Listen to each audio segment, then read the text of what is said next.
कब्ज ज़्यादा होगी जो बच्चे बहुत हड़बड़ हड़बड़ खा लेते हैं, तो उन बच्चों को क्योंकि उनकी डाइजेस्टिव फायर लो हो जाती है अपने आप ही। जब आप हड़बड़ हड़बड़ खाओगे तो सारा लोड क्या है, स्टमक को करना पड़ेगा। क्योंकि आप लोग को शुरू से बताया ना कि अगर आपके टीथ का काम है ग्राइंडिंग करना, मतलब प्रॉपरली चबाना, च्यू करना, अगर वो प्रॉपरली च्यूइंग का वर्क नहीं करता तो कौन करता है, स्टमक करता है। स्टमक जी भी करेंगे बात ठीक है, लेकिन स्टमक जी भी तो रिवोल्ट करेंगे एक दिन, भाई कि जो मेरा काम नहीं, क्यों मुझे टीथ का काम करा रहे हो, क्यों परमात्मा ने आपको इतने सारे टीथ दे रखे हैं। मान लो छोटा बच्चा तो भी तो उसके 20 दांत होते हैं, ये क्या 2 दांत तो होते नहीं।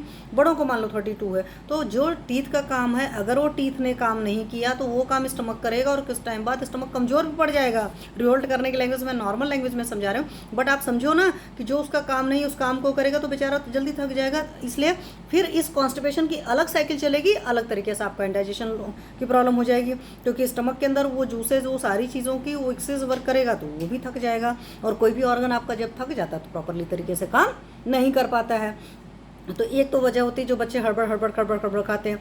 दूसरा, आजकल के बच्चे अपनी जो पाचन क्षमता होती है उससे ऊपर चीज़ें खा रहे हैं, बिस्किट खा रहे हैं, चॉकलेट खा रहे हैं, टॉफ़ी खा रहे हैं, जंक फूड के वैसे ही बढ़िया बाजार बना है, बर्गर है, पिज्ज़ा, चाउमीन, पेस्ट्री, पैटीज, कोकोस, मोमोज, जो भी दुनिया भर के जितने कचड़ों का नाम आप ले सकते हो। कचड़ा मैं क्यों कहती हूँ, आपको लगता है कि हम बड़ा फैशनेबल फूड खिला रहे हैं, बहुत सोफिस्टिकेटेड सो कॉल्ड आज का अप टू डेट फूड खिला रहे हैं, बट उनके अंदर अगर आप सही से सोचोगे तो कोई भी नरिशमेंट नहीं है। क्यों नहीं है, सिर्फ और सिर्फ कैलोरी और कचड़ा क्वालिटी की कैलोरी वाला हिसाब का मैं कहूँगी, कुछ भी नहीं है, सिर्फ कैलोरी बर्न होकर मिलते हैं और कुछ भी ज़्यादा नहीं मिलना, और वो भी प्रॉपरली बर्न होने पाते क्योंकि बच्चे आजकल के फिजिकल लेबर नहीं करते और खाते क्या है, समोसा, पकौड़ी, चाट, इस तरह के बर्गर, पिज्ज़ा, चाउमीन। आप देखते हो कितना हैवी होता है, उसमें मैदे का बना होता है, उसमें कहीं पर भी फाइबर नहीं है, कुछ भी नहीं। और फाइबर अगर वो ऐड भी होता है तो वो चीज़ काम नहीं करता है, क्योंकि आपको वही फूड पसता है जो आपके 6-7 पुश्तों से खाया जा रहा है। तो क्या 6-7 पुश्त पहले अगर आप चले जाएंगे तो आप burger, pizza, chowmein, pastry, patties खा रहे थे, या बच्चे खा रहे थे, नहीं खा रहे थे आजकल की। तो प्लीज़ माओं को मैं कहती हूँ, पेरेंट्स को कहती हूँ, खिलाइए बच्चों को, बहुत थोड़ा खिलाइए। उनका मेन पेट जो है भरना है वो आपके प्रॉपर नेचुरल ऑथेंटिक फूड से भरिए। दैट इज़ आपका जो भी दाल चावल रोटी सब्जी होता है, जहाँ का भी जो रीजनल फ्रूट्स वेजिटेबल्स होते हैं, रीजनल खाने के तरीके होते हैं। मैं नॉर्थ इंडिया के बिलोंग करती हूँ, इसलिए मैं दाल चावल रोटी सब्जी को बात करती हूँ। अगर आप साउथ इंडिया को बिलोंग करेंगे तो वहाँ का जो भी ट्रेडिशनल फूड है जिसको कहते हैं, अगर आप ईस्टर्न स्टेट्स के होंगे तो वहाँ का अलग होगा। तो अलग अलग लोगों का अलग अलग, विकास सर ने कहा पित्तवर्धक आहार विहार। यस, जितने आपके जंक फूड होते हैं वो सारे लगभग पित्तवर्धक आहार विहार होता है। और इसीलिए देखो आजकल के बच्चों के स्किन पर पता नहीं क्या क्या निकला रहता है, छोटे छोटे बच्चे रहते हैं। मैं जब छोटे छोटे बच्चों को देखती हूँ, कहीं पर फोड़े निकल रहे हैं, कहीं पर फुंसी निकल रहा है, कहीं पर कुछ, तो फिर मुझे लगता है क्यों इन बच्चों को निकल रहा है।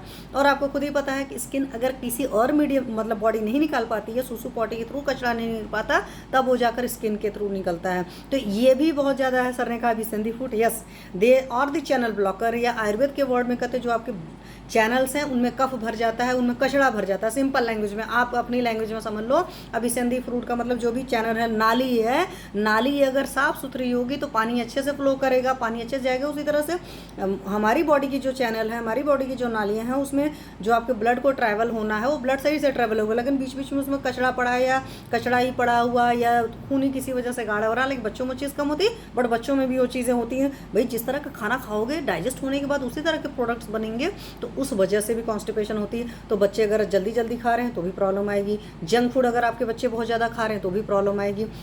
बच्चे का भी खुद इटसेल्फ पानी वानी नहीं दे रहे हो तो भी ज़्यादा आएगा। मात्रा से अधिक आहार खाएंगे तो भी कॉन्स्टिपेशन की तकलीफ होगी। क्यों? आयुर्वेद शास्त्र एकदम कहता है जो भी वेगों को रोकते हैं वो भी बच्चों मिलता है, हालांकि वो भी ये बात करूंगी। आयुर्वेद शास्त्र में एकदम क्रिस्टल क्लियर इंडिकेशन है कि मात्रा से अधिक आहार सर्वदोष प्रकोपक होता है। तो जब सर्वदोष प्रकोपक होता है तो हर बीमारी की जड़ होगा, तो हर बीमारी की जड़ साथ में कॉन्स्टिपेशन कब्ज होती है तो क्रिएट करेगा। तो मात्रा से अधिक नहीं खाना। बहुत सारे बच्चे होते हैं खाए जाते हैं और अंदर की वजह देखोगे, हम बड़ों में मानते हैं कि this is the cause of anxiety या this is the sign of anxiety. Real में बच्चों में भी एंजाइटी होती है, और माँ बाप के बीच में जो डिफरेंसेस होते हैं वो डिफरेंसेस की वजह से बच्चों में डिफरेंसेस आते हैं। तो मैं हमेशा यही कहती हूँ कि आपके अंदर चाहे जो डिफरेंसेस हैं, अपने डिफरेंसेस को अगर पॉसिबल है तो प्लीज़ बच्चों के सामने डिस्कस मत करिए। अपने बच्चे के लिए एक चैनल दीजिए, मतलब एक बात बताइए, आपने ए बताया, बच्चे मतलब मदर ने ये बोला, फादर ने बी बोला, बच्चा जो होता है ए बी का कंफ्यूज होकर एक नया सी बनाता है, कंफ्यूजन कॉन्फ्लिक्ट अलग जनरेट होती है, अलग तरीके से रिएक्ट करता है। तो एक बच्चे की हेल्दी परवरिश के लिए पेरेंट्स का भी बहुत ज़्यादा हेल्दी स्टेट ऑफ माइंड होना जरूरी होता है। और शायद यही वजह है कि आज की डेट में मैं बहुत ज़्यादा स्पिरिचुअलिटी को या पुरानी चीज़ों को फॉलो करती हूँ। यहाँ पर मेरे को ये नहीं, पुरानी जो कचड़े वाली चीज़ें वो नहीं, जो थोपी जाती थी, बाहर की मैं बात नहीं करती हूँ। आपको अंदर से सच में वो चीज़ों को समझ होना चाहिए। अगर मुझे लगता है दिस इज़ कोई भी ऑथेंटिक है, ये बात बिल्कुल सही है, तो आप बस में दोनों पार्टनर डिस्कस करिए कि हाँ क्या ये बहुत अच्छी चीज़ है, मेरे बच्चे में आना चाहिए, हमारे बच्चे में आना चाहिए, और फिर उसको इम्प्लीमेंट करने की उस तरीके से कोशिश करिए। क्योंकि आप दोनों के डिफरेंसेस का ना, बच्चे भी बहुत चालाक होते हैं, वो अलग तरीके से भी फ़ायदा उठाते हैं। भली बात है। तो मैंने आपको बता दिया, अगर आपका बच्चा एक्सेस खाना खाता है तो भी प्रॉब्लम आएगी। दूसरी, मैंने हमेशा आप लोग को बताया हुआ कि बच्चों को भी कब्ज की अलग अलग तरीके से और भी वजहों से होती है। कई बार बच्चे क्या करते हैं, खेल रहे हैं, कूद रहे हैं, टीवी देख रहे हैं, मोबाइल देख रहे हैं, इधर उधर की बातें कर रहे हैं, या लोग चार बैठे हैं तो उनको लगता है उसी में अच्छा, और वो क्या करते हैं, अपनी सूसी पॉटी को होल्ड कर लेते हैं। तो जो भी बच्चे सूसू पॉटी को होल्ड करेंगे उनके अंदर कॉन्स्टिपेशन तो होगा ही, और भी सारी तकलीफ होगी। जैसे जब मैंने डार्क सर्कल्स की बात करी थी कि बच्चों में भी डार्क सर्कल्स क्यों हो रहा है, क्योंकि बच्चे भी पॉटी के प्रेशर को होल्ड करते हैं। या कभी आप देखते हैं उनका SGPT बहुत रेज्ड आता है, या डॉक्टर पास आप जाएंगे, वो कहेगा इस बच्चे का लीवर फंक्शन खराब है, लीवर अच्छे से वर्क नहीं कर रहा है। तो ऐसे सारे बच्चों में कब्ज की तकलीफ होती है, और ऐसे मैंने बहुत सारे बच्चे देखे हैं। और जब मैं बहुत छोटे बच्चों को देखती हूँ ना, मतलब they are hardly 3 to 4 year old, तो मुझे समझ नहीं आता कि भाई वो क्या 18-20 घंटे पढ़ रहे हो बच्चे, ऐसा कुछ नहीं है। बट उन बच्चों में ये भी आदत होती है, तो आपके बच्चों को ये भी देखना है। इसीलिए पॉटी ट्रेनिंग जिसको कहते हैं, वो अपने बच्चे को आपको खुद डालना पड़ेगा। तो पॉटी ट्रेनिंग जब डालने के लिए आपको भी समय से उठना पड़ेगा, समय से भेजना पड़ेगा। मीन्स आपको मालूम ही है कि अगर अर्ली मॉर्निंग या सुबह सुबह नहीं जाते हैं बच्चे तो प्रॉब्लम आती है। आपको ये नहीं छोड़ना पड़ेगा इस बात पर कि कब जब बच्चा बोलेगा तब मैं लेकर जाऊँगा, उसकी भी आप मॉनिटरिंग होगी। जैसे छोटी जब बच्चा रहता है तो माँ उसको बैठाती है, अपने पैरों पर ही भले बैठाती है। बहुत ही छोटे बच्चे की मैं नवजात की बात कर रही हूँ, तो धीरे धीरे आपको उसकी पॉटी हैबिट वो करना पड़ेगा। बच्चे को मेंटली भी समझाना पड़ेगा, क्योंकि किसी ने बहुत सही बात कही, मुझे पर्टिकुलर उनका नाम नहीं याद है, कि अगर आपको किसी के दिमाग पर राज करना है, मतलब किसी पर राज करना है, तो आप उसके दिमाग पर राज करिए। तो आपको ये सारी बातें, जो अच्छी बातें होती हैं ना, बच्चे को बताइए, और बच्चे को ये मतलब बताइए कि उसका दिल मान जाए उस बात को। क्योंकि जब वो मान जाएगा कि ये बात सही है, तो वो चीज़ें भी बहुत सही हो जाएंगी। कंज्यूम डेयरी प्रोडक्ट्स का जो कॉन्स्टिपेशन ऐसा नहीं होता। देखिए सर, जो प्रॉपर दूध पीना था वो नहीं है। अब क्या होता है ना, दूध के जो दुनिया भर के क्या बोलते हैं, आपने पिस्टमय विकार करेंगे। हालांकि सर सही है इस मामले में डेयरी प्रोडक्ट्स, लेकिन इसीलिए मैंने कहा ट्रेडिशनल एंड नेचुरल फूड लेना है।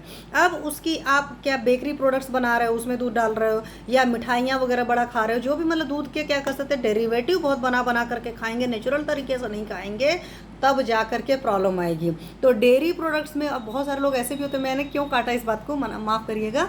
बहुत सारे लोग डेयरी प्रोडक्ट्स में तुरंत दूध सोच लेते हैं। दूध नहीं, दूध के बने विकार होते हैं, पहली बात है। दूसरी बात है, हमेशा चाहे बच्चा हो चाहे बड़ा, ये बहुत बड़ी चीज़ होती है, रूल होता है, प्रकृति का नियम है कि आप बच्चे को खाना, जब बच्चे को भूख लगी है तब दीजिए। माएँ क्या करती हैं, पेरेंट्स क्या करते हैं, ज़बरदस्ती खिलाते रहते हैं। 2 बजे हो गया, 4 हो गया, 10 हो गया, ये हो गया, ये टाइम हो गया, डाल दो। यस, पनीर आज की डेट में बहुत बड़ी वो है। वैसे भी पनीर को सर पता है कि मार्केट में फेक पनीर बहुत आ रहा है, लोग खिला रहे हैं, वो तो अलग कचड़ा है। और पनीर बच्चों के लिए नहीं बना हुआ था। ये आजकल का जो सो कॉल्ड सिविलाइजेशन वाला बहुत वो ना, प्रोटीन डालना है, प्रोटीन के डालना, किस फॉर्मेट में प्रोटीन डाल रहे हो, आपने प्रोटीन दे दिया। अगर आपके बच्चे की डाइजेस्टिव फायर सपोर्ट नहीं करती तो नहीं चलेगा। पनीर के पराठे खा रहे हैं, पनीर का कुछ खा रहे हैं, पनीर का वो खा रहे हैं। छोटे छोटे बच्चों की मैं बात कर रही हूँ, जो अभी सही से दूध तक अच्छे से नहीं पचा पा रहे हैं। और ऊपर से एक सोने का सुहागा ऑफर आजकल की जनरेशन को हम इंसान क्या दे रहे हैं, बच्चे बिल्कुल भी खेलते नहीं है, फिजिकल वर्क नहीं खेलते। मतलब बच्चा करे पसीना पूरा ऐसे बह जाए, जब बच्चा खेल कर आए ना, तो ज़रूरत तो रहती है कि ऐसा हो जाए बच्चे का कपड़ा कि भैया अब तू बदल ले, इतना ज़्यादा गर्मी लगी है, इतना पसीना हुआ, इतना बहा है।